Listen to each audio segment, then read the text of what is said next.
Estrelas, satélites e planetas ajudaram o homem a traçar rotas e programar colheitas. Mas também ocultaram o mistério de saber se estamos sozinhos no universo. Movidos por essa pergunta, todos os dias milhares de recursos são empregados para a investigação espacial. Muitos acreditam que a resposta pode estar em nosso próprio planeta. Os campos de plantações podem ser a chave para compreender o que se esconde por trás das histórias de OVNIs.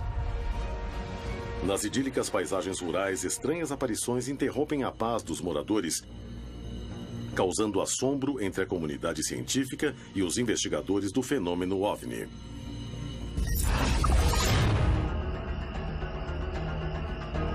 Em Buenos Aires, na Argentina, 7 investigadores estavam no campo estudando uma série de marcas no solo. Quando o lugar foi invadido por objetos luminosos que pareciam interagir com eles. Havia alguma relação entre as marcas e as luzes? Em Serra da Beleza, no Rio de Janeiro, Brasil, 2 homens viajam em direção a um estranho fenômeno. O que esse objeto fazia no meio do campo? Na região de Tlapanaloia, no México, surgiram 3 formas estranhas e complexas no solo. Um investigador resolve conhecer toda a verdade e utiliza métodos inovadores para descartar que foram feitas por humanos.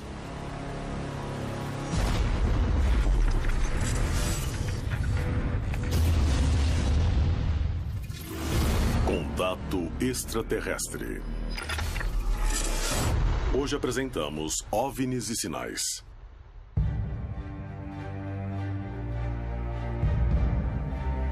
Para muitos, a presença extraterrestre ou de inteligências superiores ocorre há milhares de anos. Para outros, teve início em 1947. Seja como for, após mais de 70 anos, a pergunta que todos fazem é: o que querem?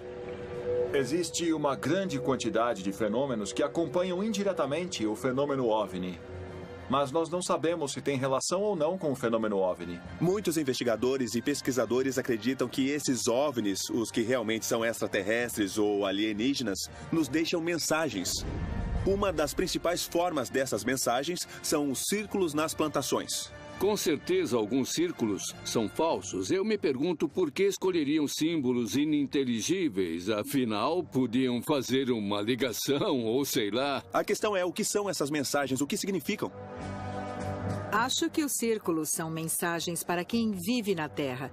Mas, se pensar a respeito, são vistos do céu.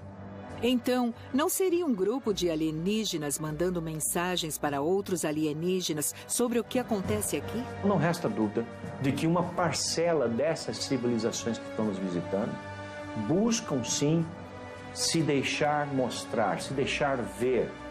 E se está deixando a sua mensagem, é para que ela seja vista, é para que ela seja estudada e, se possível, compreendida por nós, seres humanos.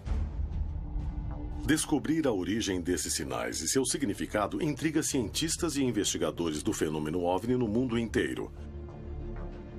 Desde a primeira aparição na Inglaterra em 1976, as marcas nas plantações são vistas como uma chave para desvendar o mistério do universo. Em meio a tantas dúvidas, um incidente poderia ser fundamental para compreender melhor a origem destes sinais.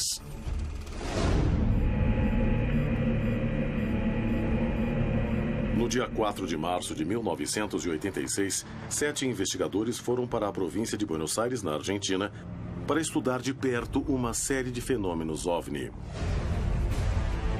A noite de vigília acabou sendo muito diferente do que tinham planejado. Em 4 de março de 86, foi mais um de tantos dias que íamos investigar no campo para ver alguma coisa. Mas foi um dia que ficou marcado para nós. Até hoje me lembro que foi o caso que mais me marcou e que me lembro como um encontro mais próximo entre o OVNI e o investigador. Luiz Burgo era um membro da FAO, um grupo de investigação do fenômeno OVNI que estudava uma série de relatos de luzes e marcas no solo. Seus mais de 15 anos de formação não o tinham preparado para imaginar o que ele e o restante do grupo estavam prestes a testemunhar.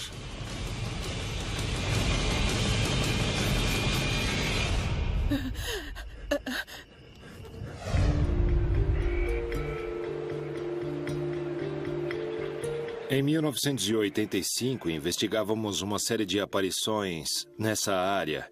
E geralmente fazíamos as vigílias de OVNIs, os trabalhos noturnos de investigação de campo, na região do balneário de Atalaia. O pessoal de lá via luzes e começamos a investigar as plantações de Atalaia. Até que apareceram 150 marcas. Era praticamente um santuário de OVNIs.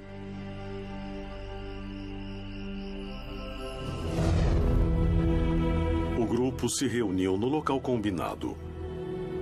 No começo da estrada que chegava à plantação, onde haviam encontrado marcas no solo, cuja origem buscavam determinar. Nos reunimos, como sempre fazíamos, quando íamos até Atalaia para ver alguma coisa. Todos afirmavam ver OVNIs em Atalaia naquela época. Claro que isso também era sustentado pela imprensa. Era só abrir o jornal ou ver os noticiários na televisão e todos falavam do caso Atalaia. Então, nós éramos os únicos que ainda não tínhamos visto alguma coisa. O caminho era longo e os carros avançavam com dificuldade. Mas eles não desistiram. Estavam decididos a ver algo, mesmo que isso os lançasse na experiência mais angustiante de suas vidas.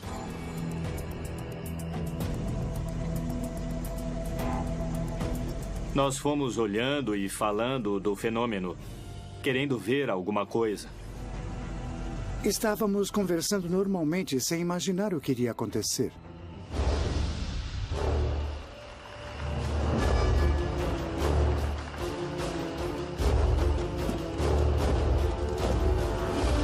Chegamos tarde, eram umas 5 para as 9 da noite ou 10 para as 9. A porteira da plantação onde queriam entrar para ver as marcas estava fechada. Mas em vez de encarar como um mau agouro e voltar, decidiram ficar na entrada e fazer uma vigília. Conhecíamos muito bem aquele local como a palma da nossa mão. Tínhamos passado meses por lá e sabíamos como era para ver tudo muito bem. O grupo se distraiu observando as marcas do lugar. Mas já havia sinais claros de que alguma coisa ia acontecer.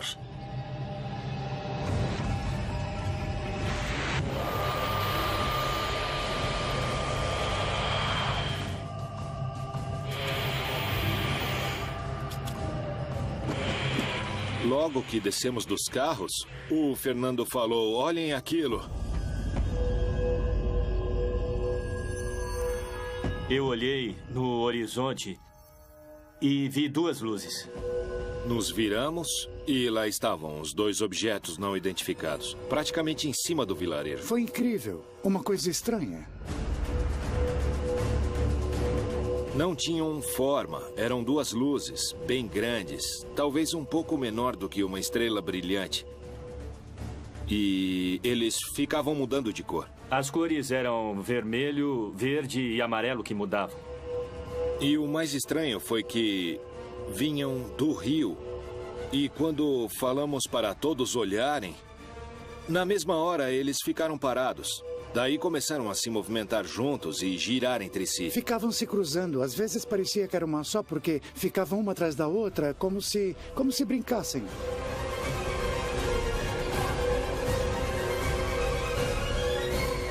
Foi um show de luzes que nunca pensei que aconteceria, que fosse ver. Eu queria que chegassem perto, porque eu não estava com medo. Então teve uma hora que eu falei para mim mesmo: nunca pensei que ia ver isso.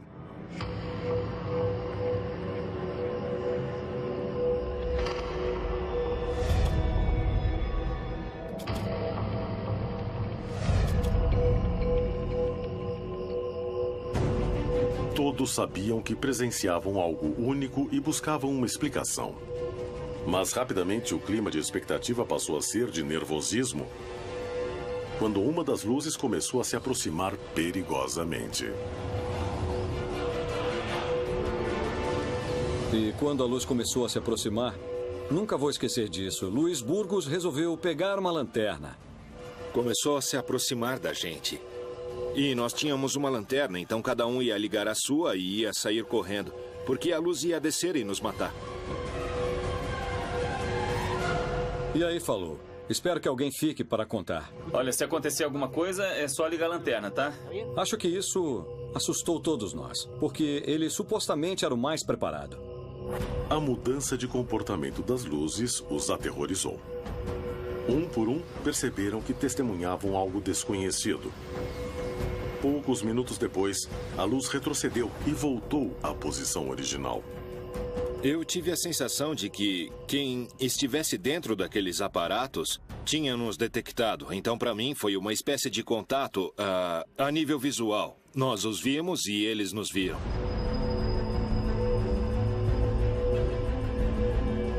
As duas luzes avançavam e cada vez mais ficavam sobre nós. Eu ouvi o Burgos dizendo, se vierem, cada um corre para um lado diferente.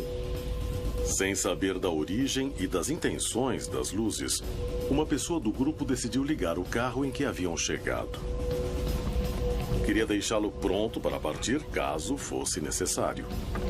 Mas suas ações teriam repercussões inesperadas.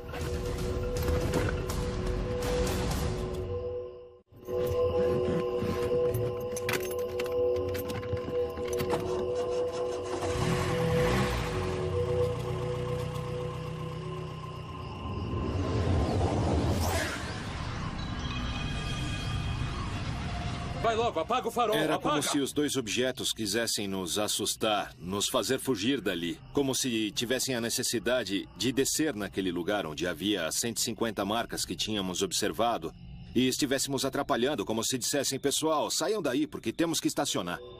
Ficaram em cima de nós. E atrás tinha umas 150 marcas. Burgos disse, olha, se eles querem descer, eu não acho que vão se importar se estamos aqui ou se tem vacas. Eles vão descer e pronto.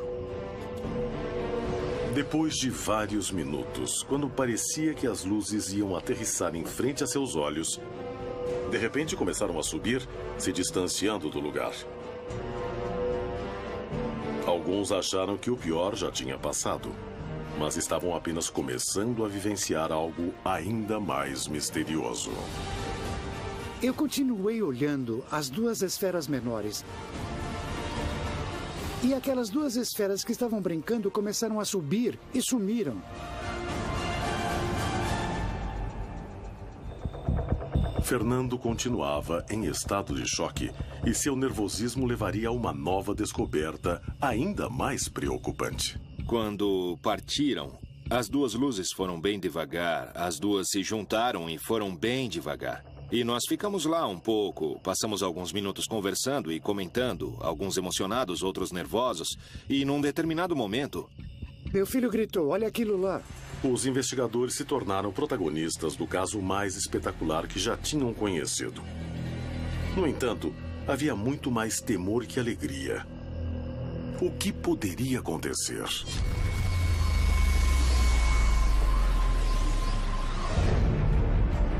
As histórias que envolvem supostos sinais se repetem por toda a região.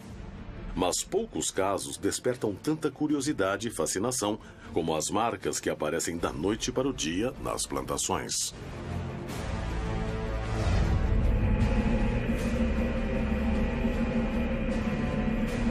Há muitos anos, o mundo se pergunta qual a origem dos agrogramas. Os céticos garantem que são produzidos pelo homem.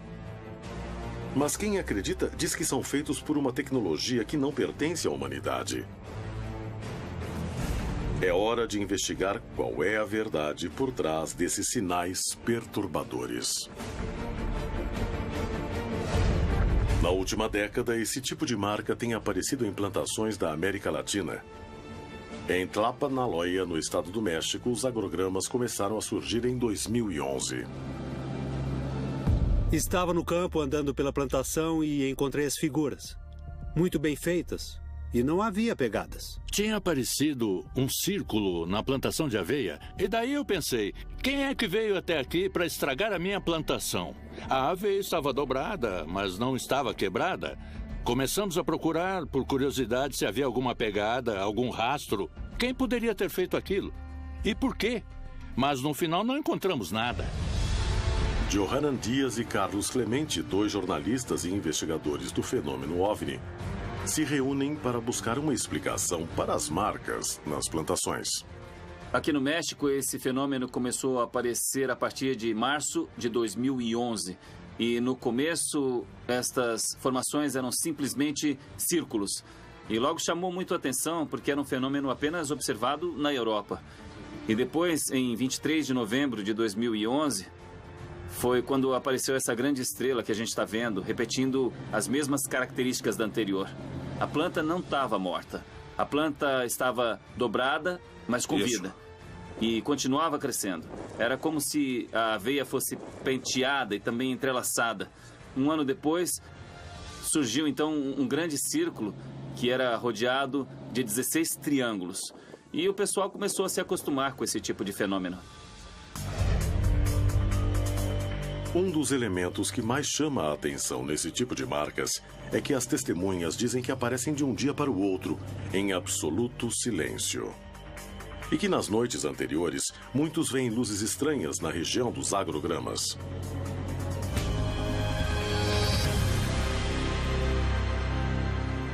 Johanan decide que é o momento de conseguir algumas provas e tentará fazer o mesmo tipo de marcas. Para isso, vai a uma plantação de aveia perto da cidade do México, onde 2 investigadores deverão produzir as marcas em apenas uma noite. Esta prova permitirá estabelecer até que ponto a mão do homem pode ser responsável por estes sinais.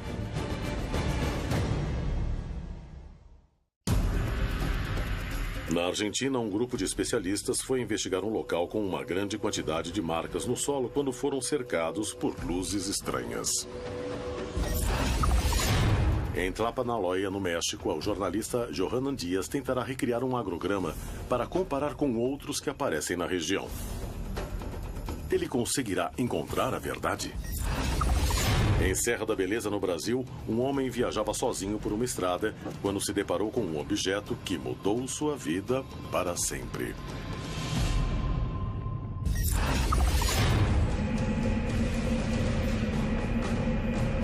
No dia 4 de março de 1986, 7 investigadores do fenômeno OVNI realizavam uma vigília ao lado de uma plantação onde tinham encontrado mais de 150 marcas no solo, que atribuíram a objetos voadores não identificados. Pouco depois que chegaram, viram 2 luzes estranhas que começaram a se aproximar em grande velocidade, deixando todos em pânico. As luzes desapareceram, mas algo ainda mais ameaçador estava prestes a acontecer.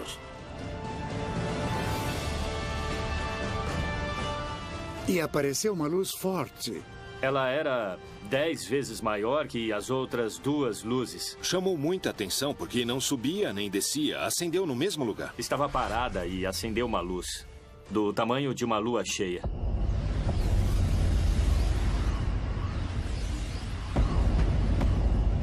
E eu vi que veio em nossa direção de uma maneira ameaçadora. Branca, enorme e agressiva, como se fosse bater em nós.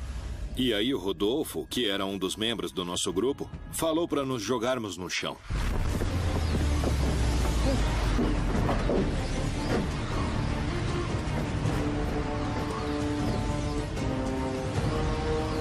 Veio com tudo na nossa direção. Ia pegar todo mundo. Não tinha saída.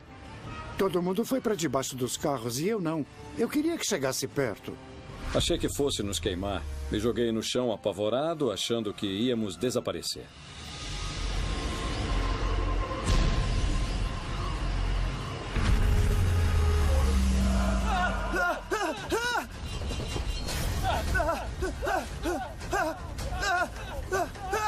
E aí uma pessoa do grupo começou a correr e entrou em um estado de pânico maior que dos outros. Quando alguém perde o controle, infelizmente, pensa no pior.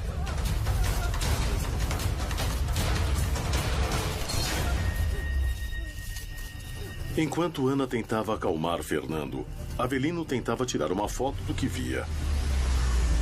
Era a foto mais difícil de sua vida. Foquei a câmera e quando ia apertar o botão, apagou. Eu ouvi Burgos falando, isso fez a luz apagar. E era verdade. Foram menos de 5 minutos. E o fenômeno chegou ao fim. A primeira coisa que Burgos falou foi, você perdeu a foto. E o que é que eu podia fazer? Não deu tempo. Não deu tempo. E apagou. Assim como apareceu, se apagou. Depois que a luz desapareceu, o grupo se reuniu novamente. Tentavam entender o que tinha acontecido. Chegamos à conclusão de que, quando chegamos lá naquela noite, o objeto já devia estar ali. Vai saber há quanto tempo. Quero dizer, não desceu nem subiu, ele apareceu e acendeu. A luz havia desaparecido, mas pensaram na hipótese do objeto estar camuflado.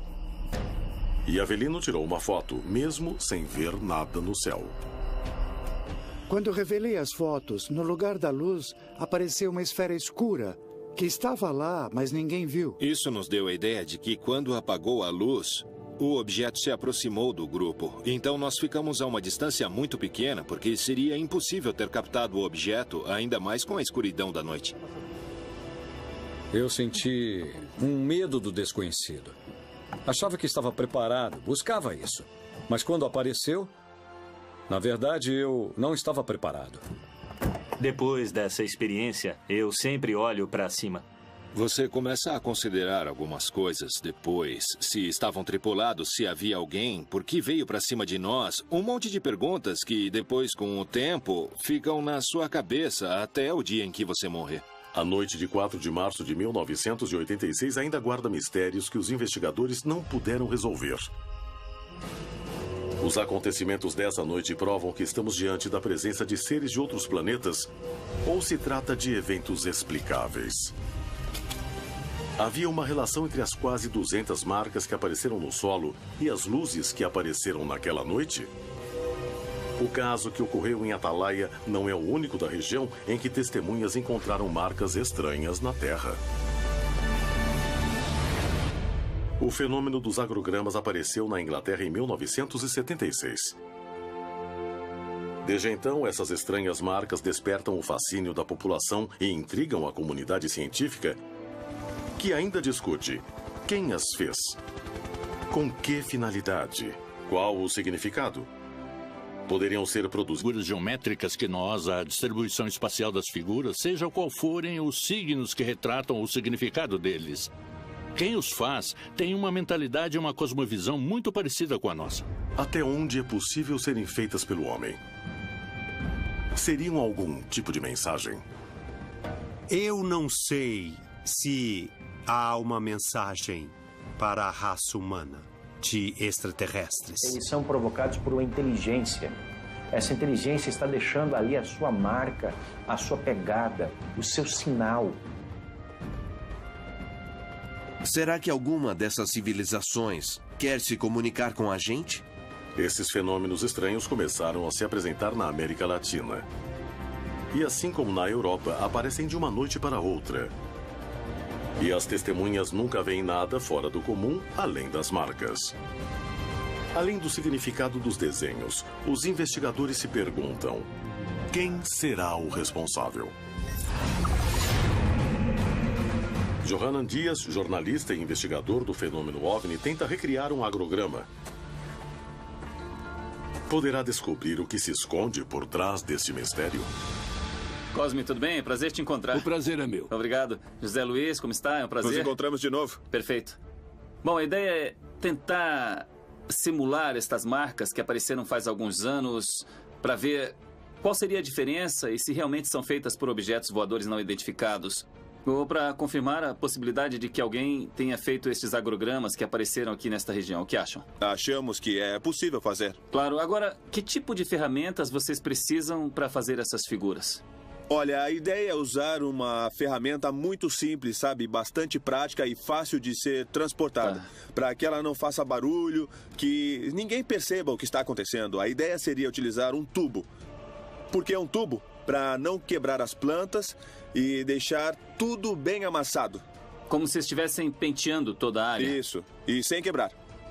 E para fazer os círculos maiores, os exteriores, a gente utiliza uma corda assim. Eu gostaria que fizessem uma noite para que na manhã seguinte estivesse pronta para ver E daí a gente começar a checar as características entre as outras e essa que vão fazer agora.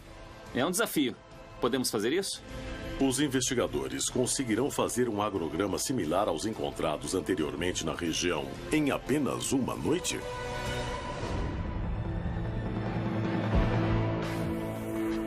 Os 2 investigadores trabalham durante a noite.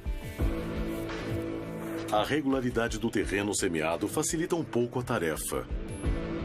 No entanto, a falta de luz e ferramentas que fazem barulho são uma limitação que os prejudica.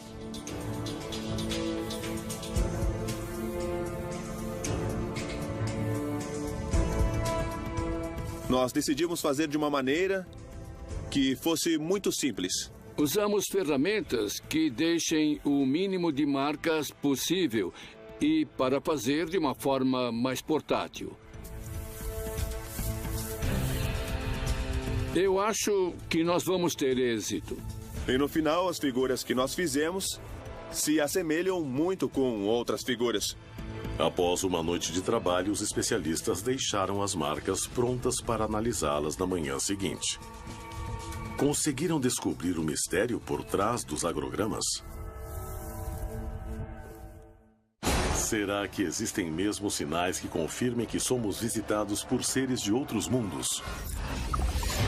No Brasil, na Serra da Beleza, um homem dirigia sozinho em uma estrada à noite. Uma luz potente foi uma das maiores surpresas de sua vida. Há alguns anos, começaram a aparecer agrogramas na América Latina. E o México é um dos países onde mais foram encontrados. Enquanto os céticos garantem que não passam de marcas feitas pelo homem, outros sustentam que são o trabalho de uma tecnologia que não pertence à humanidade. Johanan Dias, jornalista e investigador do fenômeno OVNI, se dispôs a resolver essa dúvida, ao tentar fabricar marcas similares em tempo recorde. Na manhã seguinte, após terminar os trabalhos na plantação de aveia, uma equipe sobrevoa o local para registrar o resultado. Johanan chega ao lugar acompanhado das testemunhas que viram as marcas originais. Eles serão a chave para estabelecer se o agrograma que acabou de ser feito se assemelha aos que foram achados na região em 3 ocasiões.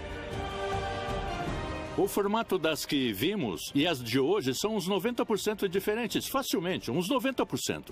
Não era bem assim. Não, antes não. Não é igual, parecido, mas não é igual. Não parece com o jeito que estava quando encontramos, sem deixar marcas. E aqui tem marcas e também são quebradas. Não sabemos quem fez, por que fez e continuamos na mesma. As testemunhas acreditam que as marcas não se parecem.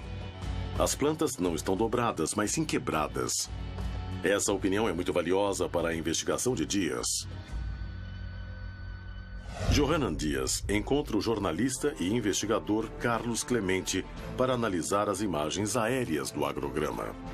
E chegam a conclusões reveladoras. Parece perfeito. Quer dizer, não tem nenhuma... não tem nenhuma diferença com os que apareceram antes na região. Na verdade, não há nenhuma diferença, porque de cima parecem praticamente iguais, né? Iguais, sim. Inclusive com muita simetria, não estão mal feitos. Isso vendo de cima. Mas quando eu fui ver de perto, não tem nada a ver. Tudo que foi amassado quebrou? Sim. Tudo? Tudo. Então a gente viu que as plantas quebraram. Também vimos marcas no terreno. E são figuras muito simples. É um círculo, ou seja, tem um centro e o círculo sai do centro, nada mais que isso. E outra coisa que as testemunhas disseram foi que em algumas das fotografias que fizeram, apareceram algumas esferas. E isso chamou muita atenção, porque a gente tinha as figuras, mas como fazer as esferas? O outro foi mais elaborado, não acha?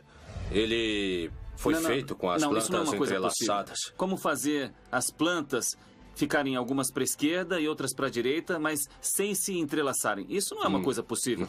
Mas eu acho que este desafio funcionou muito porque a gente conheceu mais sobre os agrogramas que realmente apareceram e os agrogramas que não tem nada a ver com esses objetos voadores. Agora tem um parâmetro para saber quando é feito por pessoas e quando não tem uma explicação, não acha? Exatamente. Eu acho que deu muito certo e isso vai ajudar bastante. Johanan Dias conseguiu provar que a mão do homem é capaz de fazer este tipo de agrograma em pouco tempo e sem chamar muita atenção dos vizinhos. No entanto, a vegetação não ficou igual à dos outros encontrados na região. E não puderam evitar as marcas. Além disso, muitos agrogramas originais retratavam formas mais complexas. Eram maiores e vinham acompanhados pela presença de OVNIs nas noites prévias e de luzes raras dentro das marcas. Estamos diante da presença de verdadeiros sinais deixados por seres de outros planetas? Ou se tratam de desenhos produzidos pelo homem? As plantações da América Latina são um cenário de estranhas situações que quebram a calma dessas regiões pouco habitadas. O que há por trás dessas manifestações? A resposta poderia estar nos milhares de testemunhos dos moradores da região.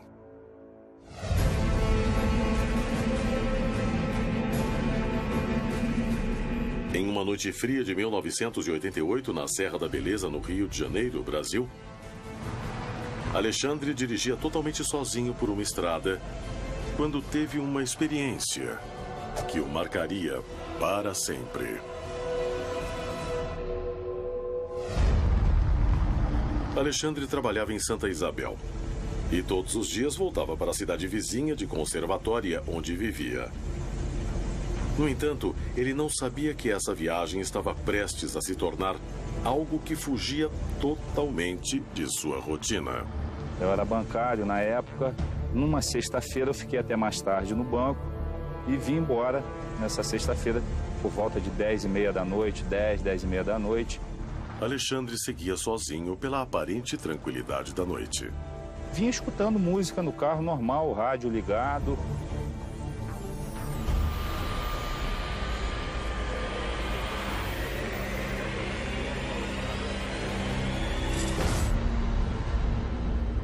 Vindo na estrada, eu notei no alto da serra aquela luz por detrás da montanha. É a Serra do Cavalo Russo, uma montanha de pedra e que essa montanha parecia ser a lua por detrás da montanha. A lua surgindo, né? Em vez de parar o carro, Alexandre abandonou o bom senso e começou a avançar até ficar frente a frente com a luz estranha. Quando eu cheguei na curva, eu notei que a lua não surgia por detrás da montanha. Então, fiquei olhando aquilo e parei o jipe. Era só como se fosse uma luz fluorescente, em cima da montanha. Até então, eu não tinha certeza do que era.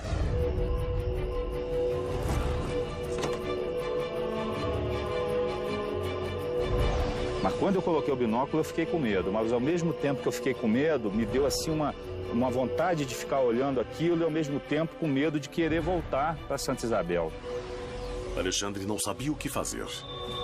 Estava sozinho no meio de uma estrada vazia, sem nenhuma testemunha e sem ninguém para pedir ajuda. Dava para ver nitidamente com o binóculo que era um objeto diferente realmente, não tinha nada a ver de coisas normais que se avista aí na serra. Era realmente totalmente diferente do que eu já vi em toda a minha vida. Era um prato de cabeça para baixo, ao contrário, e cheio de luzes em volta. Eu botava o binóculo e via essa luz girando em volta do prato. Aí realmente eu senti medo.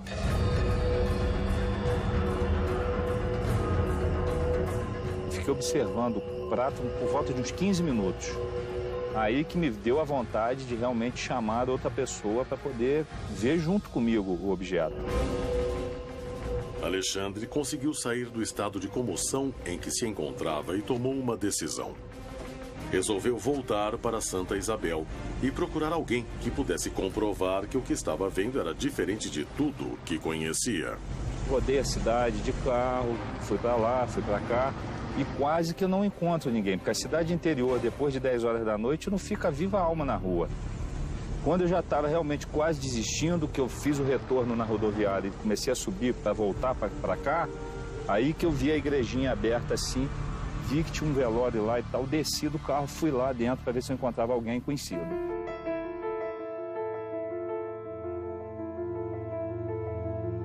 Era um velório de uma senhora que tinha falecido em Santa Isabel, devia ter umas 8 ou 9 pessoas. No velório, Alexandre encontrou Floriano, seu amigo e mecânico. Sem hesitar, foi até ele para conversar sobre o que havia acontecido.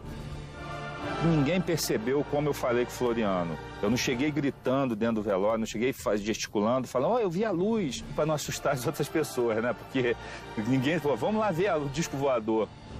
Finalmente, Alexandre tinha encontrado alguém conhecido, mas não sabia se Floriano ia querer acompanhá-lo. Eu disse, Floriano, por favor, vamos, o senhor quer ver a luz que aparece lá na serra? Eu falei, poxa, eu moro aqui há 50 anos, nunca vi. Poxa, vamos lá agora, Alexandre. O seu Floriano ficou impressionado e ansioso também para poder avistar o objeto. E fomos conversando, e ele foi, será que é verdade mesmo? Eu falei, vamos lá para o senhor ver, se estiver lá, o senhor vai ver o que eu estou vendo. Alexandre queria muito que a luz estivesse lá. Estava preocupado que seu amigo duvidasse dele. Voltei correndo também para ganhar tempo de encontrar o objeto na posição que estava, né, que eu deixei lá. Andei uns 10, 15 minutos, comecei a avistar de novo a luz no mesmo local. Os dois se aproximavam de um perigo que não parecia deste mundo. A luz estranha continuava no lugar e eles não mediram consequências para investigar o que estava acontecendo.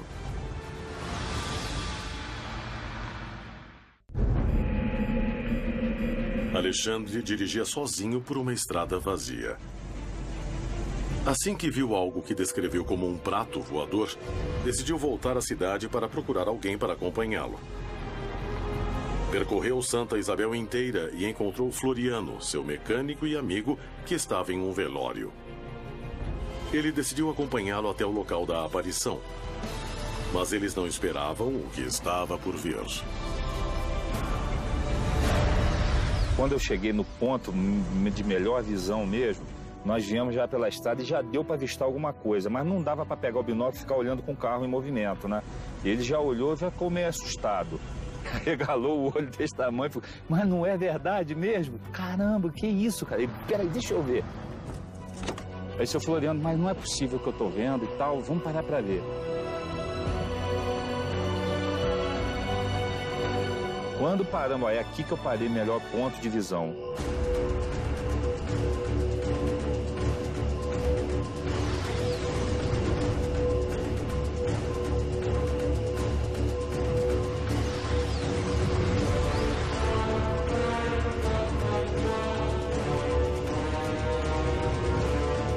Ele olhou, botou o binóculo, ficou impressionado. Ficamos uns 15 a 20 minutos vendo essa luz lá. Nós notamos que o objeto não modificava mesmo, ele ficou parado, estático, e aquelas luzes girando. Nós ficamos nisso daí uns 20 a 30 minutos, meia hora, mais ou menos. Aí eu falei, sabe da coisa, vamos embora, vamos deixar isso pra lá. O que adianta? O que nós vamos fazer? Nós vamos chegar próximo demais, não vai levar a nada também. Não tem como documentar isso. O tempo passava, o objeto continuava lá. E Alexandre tomou uma decisão baseado no que sentia. Daqui pra frente eu não vou mais, Floriano, porque eu já tô com medo, não tô me sentindo bem, sei lá, me assustou. Aí o Floriano, faz o seguinte, então, vamos embora pra Santa Isabel e lá você não vai voltar mais hoje pra conservatória, porque é perigoso, sim, a gente não sabe o que isso pode fazer. O temor que Alexandre sentiu foi tão grande que ele seguiu o conselho do amigo e resolveu não voltar para casa naquela noite. A experiência foi tão forte que não apenas decidiu não voltar sozinho, mas também mudou sua vida para sempre. Privilegiados realmente de ter visto isso. Hoje em dia eu tenho uma outra concepção mesmo de disco voador, o que é realmente o disco voador, né? O OVNI.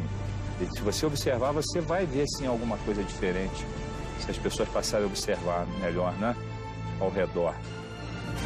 As vastas terras pouco povoadas do território latino-americano guardam milhares de experiências como a de Alexandre e Floriano. Testemunhas privilegiadas e casuais de eventos que a ciência não consegue explicar. Quantos eventos ainda mais estranhos podem estar ocorrendo no continente, diante da solidão da noite? Plantações marcadas da noite para o dia. Figuras complexas. Dúvidas na comunidade científica, testemunhos que narram a presença de luzes. Mas qual é seu significado? Qual sua importância? E, acima de tudo, qual é sua origem? Os agrogramas são figuras misteriosas que costumam aparecer nas plantações. Eu não me atreveria a afirmar como são feitos e nem posso afirmar que são obras de seres de outros mundos. Para mim, são simplesmente um enigma. Não se tem ainda absoluta certeza de que esses crop circles têm uma associação direta com UFOs. Muito embora, no aparecimento destes círculos, se tem relato de que pessoas têm observado UFOs no céu. Todas as culturas do mundo, em diferentes etapas, quiseram se comunicar com os deuses. Agora, com as evidências encontradas em plantações, pode parecer que são os deuses que querem se comunicar conosco. Digo isso no sentido metafórico. Acredito que este é o problema da busca incessante de saber quem somos e o que queremos. Na minha visão, se existe comunicação entre duas civilizações, a primeira coisa que precisa ser feita é ensinar um alfabeto. E talvez, quem sabe, se houver uma mensagem, em primeiro lugar, é tentar nos ensinar um alfabeto alienígena para que no futuro nós possamos nos comunicar.